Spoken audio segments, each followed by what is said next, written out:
Sí, mira, todavía hace unos años, yo creo que hace menos de una década, realmente uno tenía que estar prácticamente interesado, no solamente en el cómic de terror, sino prácticamente en cualquier género o subgénero del cómic fuera de los superhéroes.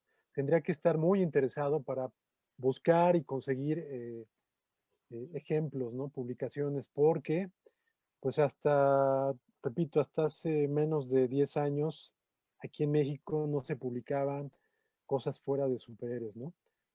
En los años 80, todavía en los años 80, la editorial Novaro publicó mucho tipo de cómic, ¿no? Obviamente el principal fue de superhéroes, pero sí publicaba muchos otros tipos de cómic, ¿no? Entre ellos cómic de terror, incluso cómic de romance, ¿no? Y muchas otras cosas, pero después vinieron varias crisis, varias transformaciones en el entretenimiento de los espectadores y lectores, y prácticamente en México se acabó con la historieta, ¿no? Inclusive ahorita, a pesar de que ya tenemos pues mucha oferta de historieta comercial, por decirle de alguna manera, la historieta nacional pues sigue, digamos, en un momento crítico, ¿no? Porque si bien hay ejemplos de historieta de autor, pues desafortunadamente la escena editorial ha cambiado y no hay ahorita prácticamente editoriales grandes que apoyen los esfuerzos de la historieta nacional.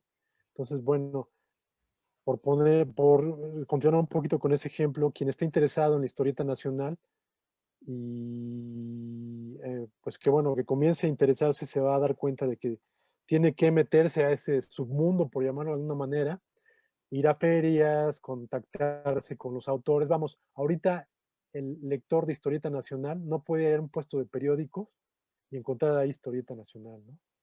Entonces, bueno, así hasta hace cerca de 10 años era un poco con el cómic de horror. Sigue siendo un poco, pero bueno, ahorita ya hay un poco más de cosas. Yo he tenido la fortuna de estar trabajando para pues, la división, llamémoslo un poco, de DC Comics en México, que es Editorial Televisa. Y ahí en DC Comics hemos traído un subsello que ha sido uno de los sellos más importantes en cuanto a cómic de horror en los últimos 30 años, ¿no? De hecho, ahorita, curiosamente y desafortunadamente, ya desapareció. Se llamaba Vértigo Comics, pero ahorita digamos que se transformó en algo que se llama Black Label, etiqueta negra, y ahí esta Black Label pues, absorbió todos los títulos de Vértigo y está produciendo algunos nuevos a través de DC Comics.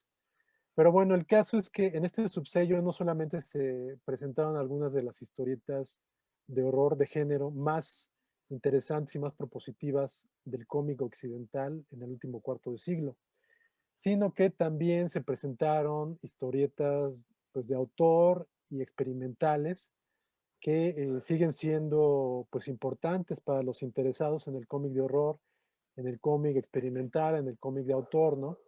Entonces, si alguien ahorita está interesado en cómic de horror, ahorita y es joven, pues yo le diría que fuera, repito, tampoco un puesto, porque desafortunadamente ahorita hay pocos puestos que tengan este material, pero sí, sin que esto sea un comercial, pueden ir a estos almacenes de los búhos, a Sanborns, y ahí podrán encontrar algunas cosas como es el Swamp Thing de Alan Moore, que pues es uno de los cómics más importantes de horror en la historia del cómic. Podrán encontrar una serie que se llamó Enigma, que también se publicó en Vértigo y que también sin duda es uno de los cómics más interesantes que se han producido en los últimos 30 años y que si bien es un cómic de horror, también es un cómic expresionista, es un cómic existencialista, es un cómic romántico, inclusive adelantándose ahorita al cómic y a la situación inclusiva en la que estamos, incluyente, perdón, en la que estamos, es un cómic totalmente incluyente, ¿no? Ahí estamos hablando, nada más les voy a decir, no, porque es muy complicado explicar la historia de esta historieta, pero es el relato de un personaje, de un lector de cómics apasionado de los cómics, que él era de niño y cuando es adulto recuerda que él era un gran apasionado de los cómics y decide buscar a su autor favorito y cuando empieza a buscarlo se encuentra con que los personajes de este cómic que lo apasionaba de niño, de repente han cobrado vida, ¿no? Y a partir de eso también él va encontrando cosas que no había encontrado de su propia existencia, ¿no? Y esto nos lleva a un relato de horror existencial totalmente original, apasionante y que hoy a 30 años de que se hizo, sigue siendo interesantísimo, ¿no? Muy propositivo. Entonces, bueno, ahí está. Si a mí me preguntaban eso, ¿cómo puedo entrar ahorita al cómic de horror?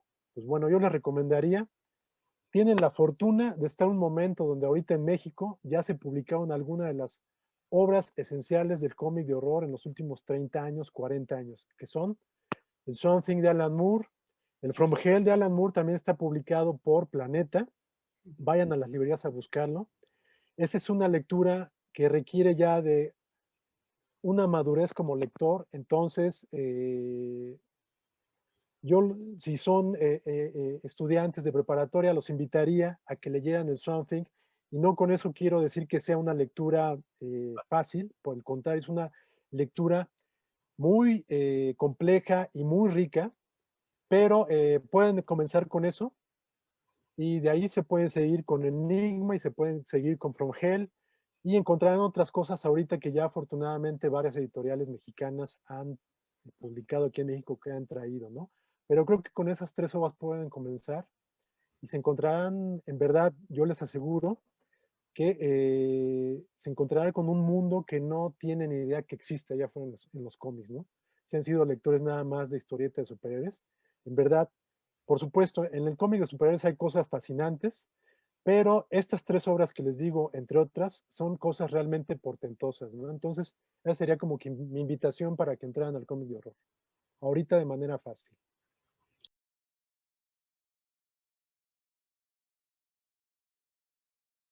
Sí, sí, sí, sí hay.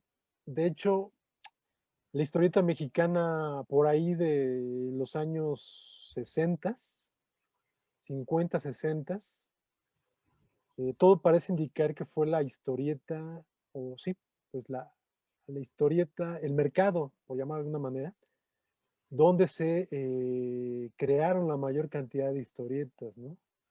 Es decir, con esto, bueno, con esto quiero decir que México en aquellas décadas, si es que no fue el país donde se produjo la mayor cantidad de historietas, que me atrevo a decir casi con seguridad de que sí lo fue, sí fue uno de los países donde se creó más historietas, ¿no?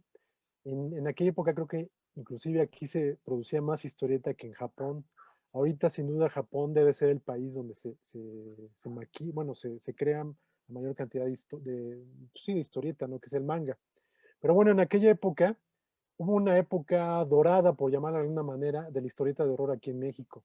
En México, por ejemplo, se dice mucho que Jack Kirby, este gran autor estadounidense, que tocó todos los géneros y creó grandes historias y grandes personajes durante prácticamente 50 años, se dice que Jack Kirby fue el creador del cómic romántico en los años 40 en Estados Unidos. Hizo grandes cantidades de cómic romántico y cómic romántico realmente formidable, ¿no?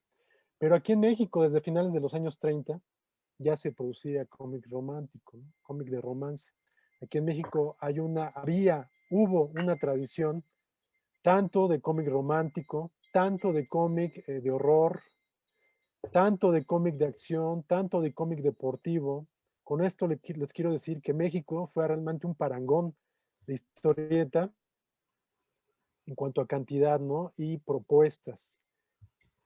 Siendo sinceros, al menos yo como lector, habrá profesionales y lectores, investigadores sobre todo, que me quieran, eh, tal vez quemar en leña verde por lo que voy a decir, pero bueno, mucha de esa historieta no era la supercalidad, al menos en cuestión dramática, en cuestión, eh, pues no narrativa, pero digamos sí, en cuestión dramática, en cuestión literal, ¿no? Había muy buenos dibujantes, sobre todo tomando en cuenta que el ritmo de trabajo aquí en México era endiablado, pocas,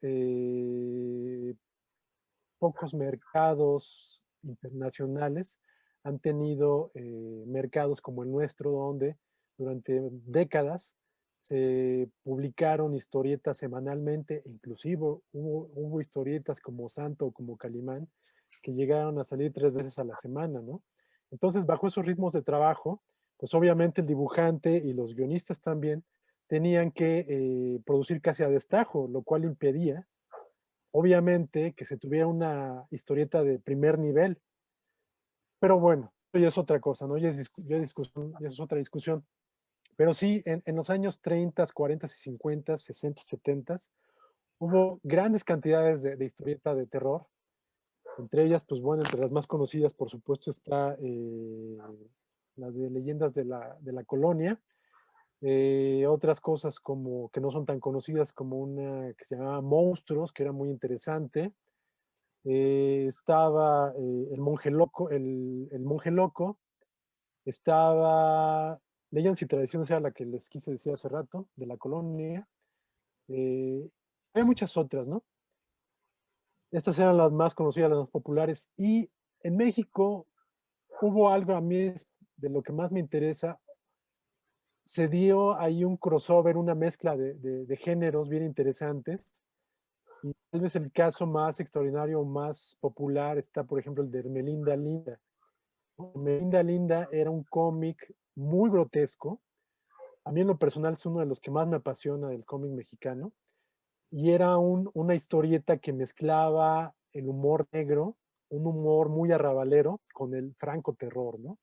Un cómic de alguna manera de muy mal gusto, que estaba protagonizada por Melinda Linda, que era una bruja de la colonia Bondojo, y a quien iban pues muchas personas a pedirle ayuda para infinidad de cosas, ¿no? Desde que pues, le ayudaran a que fulanita se enamorara de fulanito o viceversa, o que sacaran la lotería, en fin, infinidad de cosas. Hay un par de números, de hecho, donde va Bruno Díaz.